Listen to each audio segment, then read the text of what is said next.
In die Tonnel Sportnuus gaan ons na die rugbyveld en dit was 'n harde toets gewees daar in Dublin. Dis die Springbokke wat op die ou end vir Ierland klop en dit was 24-13 die eindtelling daar gewees.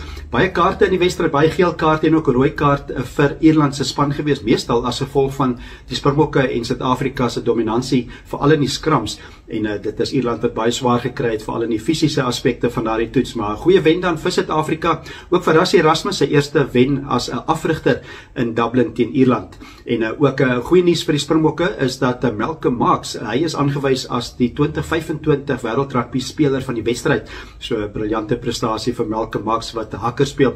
Hy sal oor baie jare wat hy goed speel vir die Springbokke.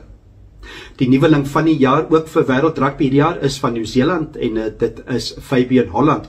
Hy is 'n slot, hy is oorspronklik gebore in Holland en hy kom van Nederland af, so die regte van, maar hy is die nuweling 'n goeie speler vir Nieu-Seeland vir die toekoms.